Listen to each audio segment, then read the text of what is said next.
Bueno, empezamos con esta guía de Derecho Constitucional que me dieron los pibes del Centro de Estudiantes. Capítulo 1. El Derecho Constitucional. Concepto. El Derecho Constitucional es definido como la rama del derecho público que estudia la organización política del Estado y su funcionamiento. De nuevo. Concepto del Derecho Constitucional. Concepto. El derecho constitucional es definido como la rama del derecho público que estudia la organización política del Estado y su funcionamiento. Bien. Derecho constitucional formal y material. La mayoría de los autores, entre ellos Ekmejian, Vidal Campos, etc., suele hacer una subdivisión del derecho constitucional considerándolo desde dos puntos de vista. A. Derecho constitucional formal. Es aquel cuyo contenido y sustento se encuentra en la Constitución escrita o codificada, denominada Constitución formal. B. Derecho constitucional material. Es aquel cuyo contenido se basa en la realidad social de un Estado y no en una norma escrita. Estudia la constitución real de una sociedad denominada Constitución material. La Constitución formal es aquella referida a un conjunto de normas jurídicas que indican cómo debe ser ejercido el poder político de un Estado. La Constitución material es aquella referida al sistema político real de un Estado. A diferencia de la Constitución formal, la Constitución material indica cómo es ejercido el poder político de un Estado en la realidad. Según Ekmejian, la Constitución formal denota un concepto puro expresado en una hoja de papel que no contiene datos empíricos, mientras que la Constitución material denota un conjunto de hechos, de conductas, de actitudes que aparecen, transcurren y desaparecen en el mundo real. Coincidencia y discrepancia entre los dos tipos de constitución. Puede suceder que la constitución formal y la constitución material coincidan. Esto se produce cuando la constitución formal o escrita tiene vigencia y se aplica en la sociedad. También puede suceder que la constitución formal no se aplique en la sociedad. En este caso tendrá vigencia la constitución material o real, ya que es la que funciona y se aplica en una sociedad. No todo Estado tiene una constitución formal escrita, ya que esta fue un producto de la evolución histórica. No todo Estado tiene una constitución formal escrita, ya que esta fue un producto de la evolución histórica. En cambio, todos los Estados tienen una constitución material, ya que todos están organizados de alguna forma determinada. Mutaciones constitucionales. Son aquellos cambios que solo se producen en la constitución material, sin que se produzca ninguna modificación en el texto de la constitución formal. Existen 4 clases de mutación. 1. Mutación por adición. Se produce cuando se agrega a la constitución material un contenido nuevo, ya sea por medio de una norma escrita o por medio de una costumbre. 2. Mutación por sustracción. Es el proceso inverso al anterior. Se produce cuando alguna disposición de la constitución formal, constitución escrita, pierde vigencia en la constitución material, ya sea por medio de una norma escrita o por medio de una costumbre. 3. Mutación por interpretación. Se produce cuando la interpretación de una disposición constitucional en la vida real, constitución material, es diferente a lo que surge del texto escrito, constitución formal. 4. Desconstitucionalización. En este caso, toda la constitución formal o una gran parte de ella pierde vigencia en la vida real debido a que alguna fuente del derecho constitucional crea contenidos opuestos. Debemos aclarar que algunas de las mutaciones mencionadas son violatorias de la Constitución formal. Entonces, tenemos 4 tipos de mutaciones, ¿sí? Tenemos la mutación por adición, mutación por sustracción y mutación por interpretación y desconstitucionalización. Son 4. Mutación por adición, mutación por sustracción, mutación por interpretación y desconstitucionalización, ¿sí? La mutación por adición se produce cuando se agrega a la constitución material un contenido nuevo, ya sea por medio de una norma escrita o por medio de una costumbre. Mutación por sustracción. Es el proceso inverso al anterior. Se produce cuando alguna disposición de la constitución formal, constitución escrita, pierde vigencia en la constitución material, ya sea por medio de una norma escrita o por medio de una costumbre. Mutación por interpretación. Se produce cuando la interpretación de una disposición constitucional en la vida real, constitución material, es diferente a lo que surge del texto escrito, constitución formal. Y desconstitucionalización. En este caso, toda la constitución formal, o una gran parte de ella, pierde vigencia en la vida real debido a que alguna fuente del derecho constitucional crea contenidos opuestos. Mutación por adición se produce cuando se agrega a la constitución material un contenido nuevo, ya sea por medio de una norma escrita o por medio de una costumbre. Mutación por sustracción es el proceso inverso al anterior. Se produce cuando alguna disposición de la constitución formal, que está escrita, pierde vigencia en la constitución material, ya sea por medio de una norma escrita o por medio de una costumbre. Está bien.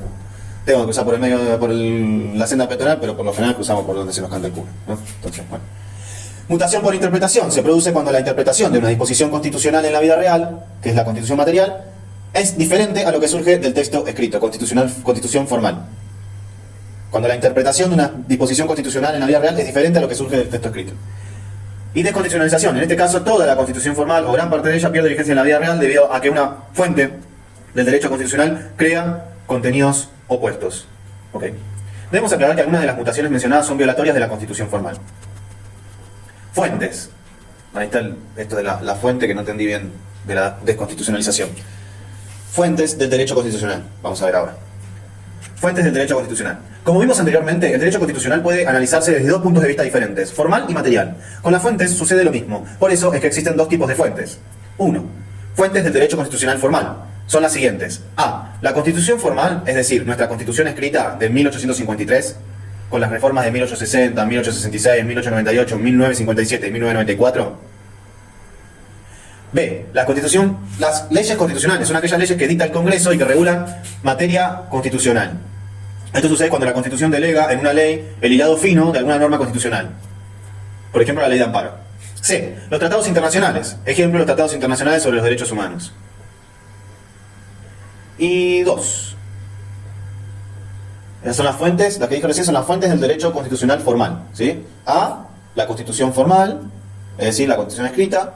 B. Las leyes constitucionales, leyes que regulan la materia constitucional. Y C. Los tratados internacionales, por ejemplo, de derechos humanos. 2. Fuentes del derecho constitucional material. Son las siguientes. A. La Constitución formal. Las leyes constitucionales y los tratados internacionales pueden ser fuentes del derecho constitucional material cuando tienen vigencia y se cumplen en la vida real. Cuando tienen vigencia y se cumplen en la vida real. B. El derecho no escrito, consuetudinario y espontáneo. Es aquel derecho que surge de la costumbre. Bien, entonces fuentes del derecho material. Tenemos A. Constitución formal, derecho constitucional y tratados internacionales que tienen vigencia y se cumplen en la vida real. Y B. Derecho no escrito. Es aquel derecho que surge de la costumbre.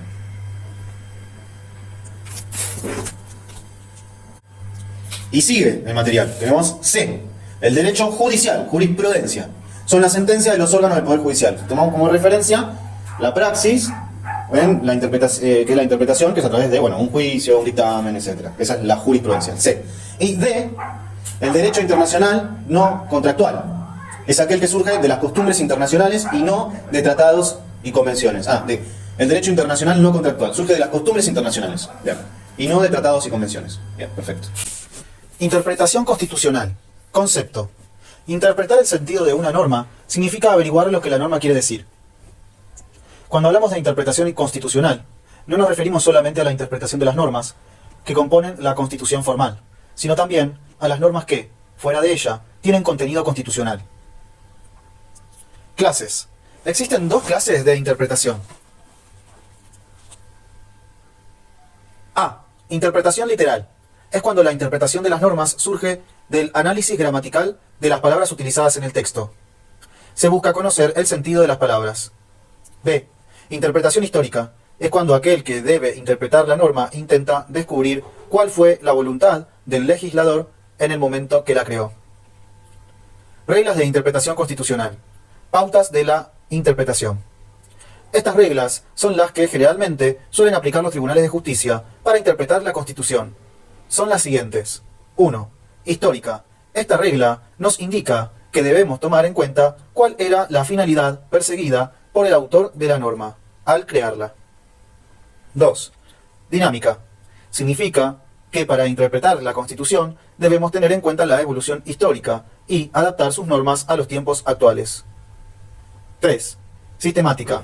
Significa que no debemos interpretar a las normas de la Constitución en forma aislada, sino que debemos interpretar cada una de las normas integrándola y relacionándola con las demás. 4. Armónica. Esta regla nos indica que para declarar la inconstitucionalidad de un acto emanado de los órganos de poder, este debe ser incompatible con las normas de la Constitución. Esto se debe a la presunción de validez y constitucionalidad de este tipo de actos. Es importante diferenciar a la interpretación de la integración, ya que son dos conceptos totalmente diferentes.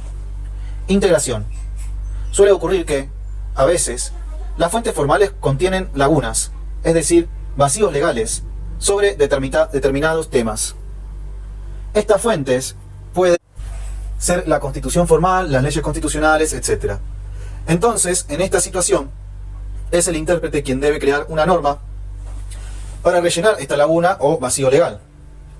Este proceso mediante el cual se elabora la norma se denomina integración.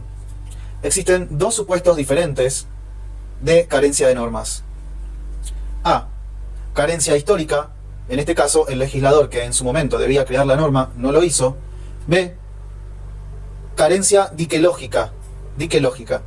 En este caso la norma existe, pero el intérprete la considera injusta. Por eso, en este supuesto, el intérprete deberá realizar el proceso de integración, creando una norma justa que reemplace a la injusta. Algunos autores, como Vidal Campos, opinan que, en este último caso, para poder prescindir de una norma que considera injusta, el juez deberá declararla inconstitucional. Constitucionalismo. Concepto. El constitucionalismo fue un proceso político-jurídico que tuvo por objeto establecer en cada estado un documento legal, denominado Constitución, con supremacía jurídica sobre el resto de las normas. Es decir que, a partir de este proceso nace la idea de que cada estado tenga su constitución como norma suprema. Este movimiento constitucionalista surgió en el siglo XVIII con el nombre de constitucionalismo clásico o liberal, y tuvo como objetivo principal limitar el poder del Estado, como veremos a continuación. Antecedentes. El constitucionalismo clásico surge a fines del siglo XVIII, con la Revolución Norteamericana, 1776, y la Revolución Francesa, 1789. Hasta ese momento, el sistema de gobierno típico en la mayoría de los estados era el absolutismo monárquico. Bajo este sistema, el poder del monarca prácticamente no tenía límites, y las personas eran víctimas constantes del ejercicio abusivo del poder por parte del Estado. Sin dudas, las personas necesitaban urgentemente que sus derechos fueran reconocidos de algún modo, para evitar que el Estado siga abusando de su poder. Fue debido a esta situación que, a fines del siglo XVIII, se produjeron dos hechos históricos que cambiarían el panorama mundial: la Revolución Norteamericana, 1776, y la Revolución Francesa, 1787. Ambas revoluciones tuvieron como objetivo limitar el abuso de poder por parte del Estado y lograr que los derechos del hombre sean reconocidos. Y lo consiguieron a través de la creación de diversos textos. 1. La Revolución Norteamericana estableció la Declaración de Virginia, en 1776, y la Constitución de Estados Unidos, en 1787. 2. La Revolución Francesa produjo la Declaración de los Derechos del Hombre y del Ciudadano, en 1789, y la Constitución Francesa, en 1791. Consecuencias. Las consecuencias más significativas de estos textos y del constitucionalismo clásico en general fueron las siguientes. 1.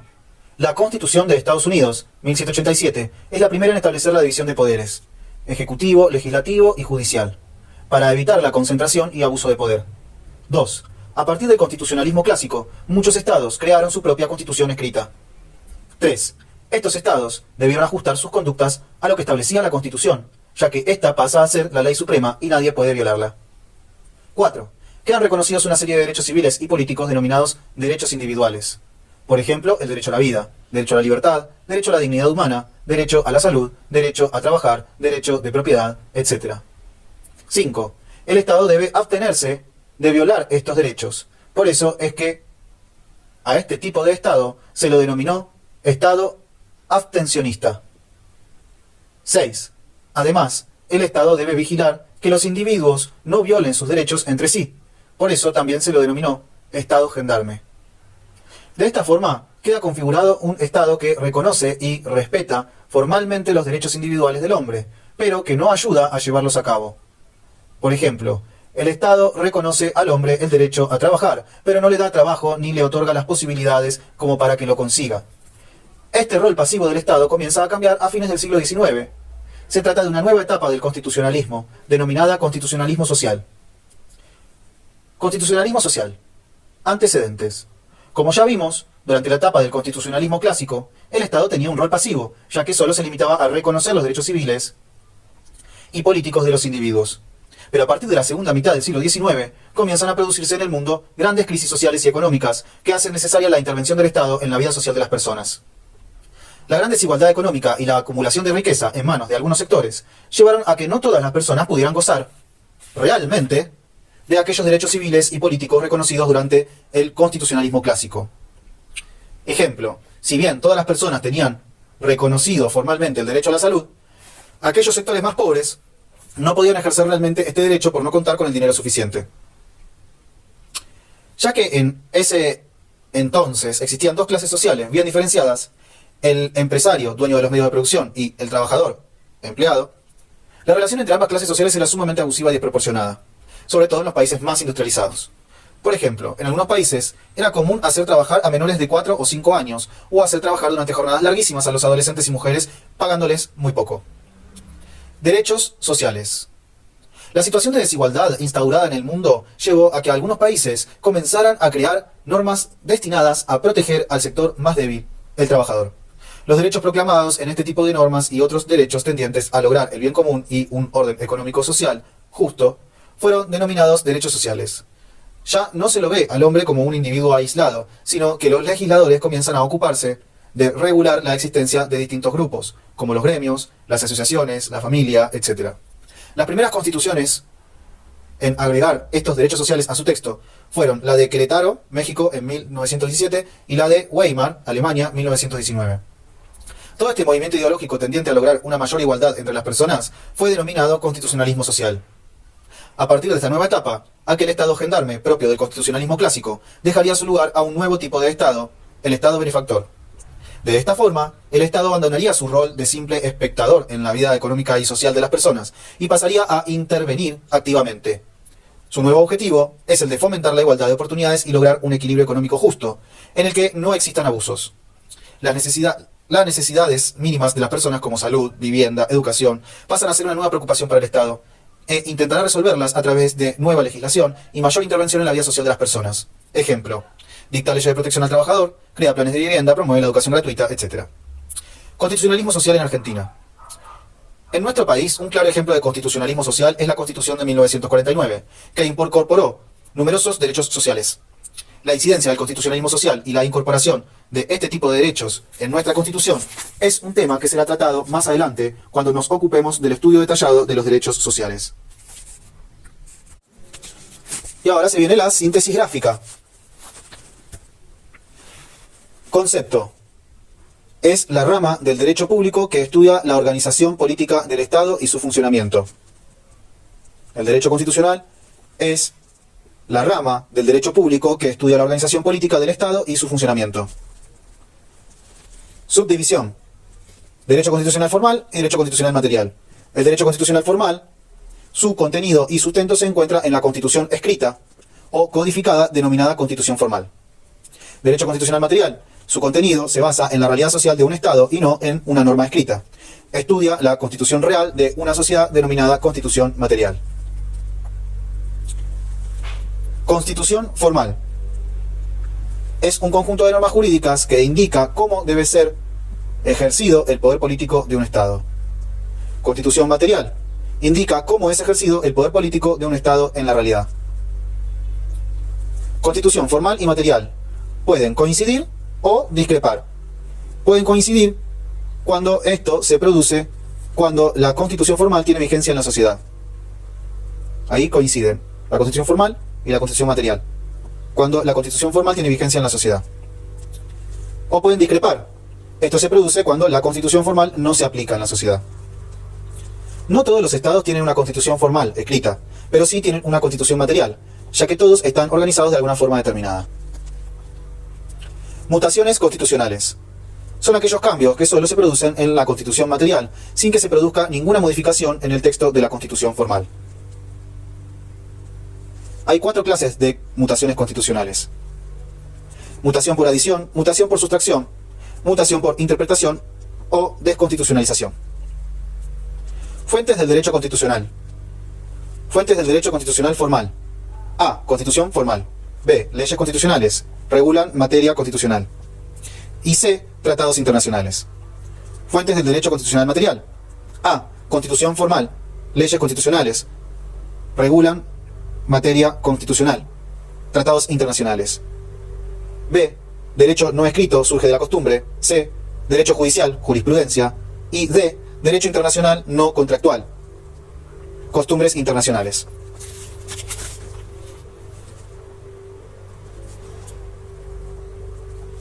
Interpretación constitucional. Concepto. La interpretación constitucional consiste en averiguar el significado de todas las normas que tienen contenido constitucional. Clases. Interpretación literal o interpretación histórica. A. Interpretación literal. En este caso la interpretación surge del análisis gramatical. B. Interpretación histórica. En este caso se intenta descubrir cuál fue la voluntad del legislador. Reglas de interpretación constitucional. 1. Histórica. Finalidad perseguida por el autor. 2. Dinámica. Adaptación de las normas a los tiempos actuales. 3. Sistemática. Interpretación conjunta de las normas. 4. Armónica. Presunción de validez de los actos del poder. Estas son las reglas que generalmente utilizan los jueces para interpretar las normas. Integración. No es sinónimo de interpretación. Es la creación de una norma por parte de quien la debe interpretar para cubrir un vacío legal. Integración. Bien. Existen dos supuestos diferentes de carencia de normas. Carencia histórica, en este caso el legislador, que en su momento debía crear la norma, no lo hizo. Carencia diquelógica. En este caso la norma existe, pero el intérprete la considera injusta. El intérprete crea una norma justa que reemplace a la injusta. Constitucionalismo. Concepto. El constitucionalismo fue un proceso político-jurídico que tuvo por objeto establecer en cada estado un documento legal, constitución, con supremacía jurídica sobre el resto de las normas. A partir de este proceso nace la idea de que cada estado tenga su constitución como norma suprema. Constitucionalismo clásico. Antecedentes. El sistema de gobierno típico era el absolutismo monárquico, rey sin límites. El Estado abusaba de su poder, las personas eran víctimas de ese abuso de poder. Las personas necesitaban que sus derechos fueran reconocidos. Fines del siglo XVIII, la Revolución Norteamericana en 1776 y la Revolución Francesa en 1787, nace el constitucionalismo clásico. Constitucionalismo clásico. Consecuencias. 1. Comienza a aplicarse la teoría de división de poderes. 2. Muchos estados comienzan a crear su propia constitución escrita. 3. Los estados deben ajustar su conducta a la Constitución. 4. Se reconocen los derechos individuales, por ejemplo, derecho a la vida, derecho a la libertad, etc. 5. Los estados deben abstenerse de violar estos derechos. Estado abstencionista. 6. Los estados deben cuidar que los individuos no violen sus derechos entre sí. Estado gendarme. Constitucionalismo social. Antecedentes. Comienzan a producirse en el mundo grandes crisis, desigualdad económica y acumulación de riqueza. Las personas no pueden gozar realmente de sus derechos civiles y políticos. Relación laboral abusiva, empresario-trabajador. Se hace necesaria la intervención del Estado en la vida social de las personas. Constitucionalismo social. Consecuencias. Los países comienzan a crear normas destinadas a proteger al trabajador. Aparecen los derechos sociales, normas tendientes a lograr el bien común y un orden social justo. 3. Aparecen las primeras constituciones con derechos sociales. Querétaro y Weimar. 4. El Estado gendarme deja su lugar al Estado benefactor. Interviene activamente en la vida económica y social de las personas. Constitucionalismo social en Argentina. Constitución de 1949 incluye numerosos decretos sociales. Pero. Gracias.